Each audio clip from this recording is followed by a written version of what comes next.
down in DC, we have President Biden. He's meeting with a group of bipartisan lawmakers this afternoon to discuss supply chain issues. One of them, of course, being the current chip shortage that we've been talking about so much here at Yahoo Finance. Jessica Smith has a closer look at those discussions for us. Jess?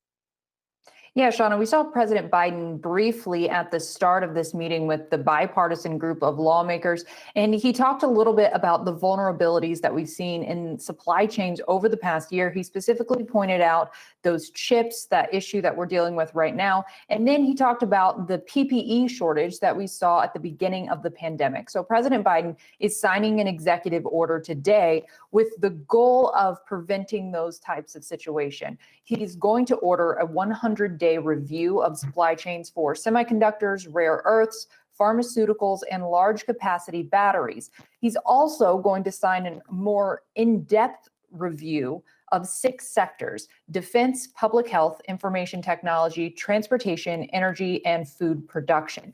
Now, the goal of these reviews is to identify any potential problems in the supply chain and then be able to take steps to fix that problem, potentially get ahead of a problem. Lawmakers have been talking over the past few years about the risk of becoming too dependent on other countries like China for critical goods. So we'll see what they come up with in that meeting with the president this afternoon. And then we do expect President Biden to sign that executive order at 4:15. Adam and Shauna. Jessica, what about unemployment benefits? I know that you spoke with Representative Richard Neal. Any insight on where we're headed with that? Yeah, he is the chairman of the House Ways and Means Committee. So his committee wrote the provision in the relief bill that's heading through Congress right now that would extend $400 a week in that boost to unemployment benefits. It would extend those enhanced benefits through the end of August. His counterpart in the Senate, Senator Ron Wyden, wants those benefits to go an extra month, so go through the end of September. I asked Neal if he'd be open to extending the benefits, and here's what he had to say. I think that we have to adhere to the rules of reconciliation. And I think that what the Ways and Means Committee put out and actually implemented in the CARES Act is the good mirror image that we want to create going forward. So I'm always open to the idea of improved legislation, but I think that what we did in the plan that came from the committee is pretty remarkable. I know Senator Wyden raised the concern that they could expire in the middle of August recess, and so you have a cliff at a really bad time.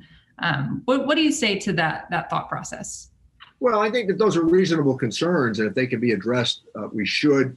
And at the same time, recall that I think there is a bit of a safety valve that's built into the legislation because some of the funds in other categories have not been fully expended. And recall that when we wrote the CARES Act, we were trying to buy time. And when you consider that what we did in December with the $905 billion package, some of that has yet to make its way into the economic system. So I think that I could be moved based upon a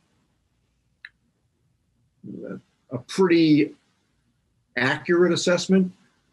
But I also think that it's important for us, but once we copper fasten this legislation, to go forward with it. Would you be open to considering automatic triggers at some point for those enhanced benefits to avoid these cliffs that we see every little bit? I think the challenge there is always one of the challenges you have in legislative life, and that is to make sure that you don't overdo it and to make sure that you don't underdo it. I think the nature of unemployment right now, given the pandemic, is considerably different than what we would believe to be conventional, largely because I think there are a lot of people on the sidelines that are itching to get back to work. And I think as the economy quickly improves this summer, that's likely to happen. I mean, most of us who follow this, when you consider that credit card debt has been paid down, that people have set aside some of this emergency money for savings. And I think as people make their way into the workforce, again, considering labor participation rates ought to be what drives the decision making. So I'm open to talking about them. I don't know that right now, given we're on the precipice of getting this legislation done, we should do it. Neal said he is optimistic that by the time we get to the end of August, there won't be the need for those enhanced benefits. So we will see what happens in the Senate. The House is set to vote on this bill this Friday. Adam and Shauna.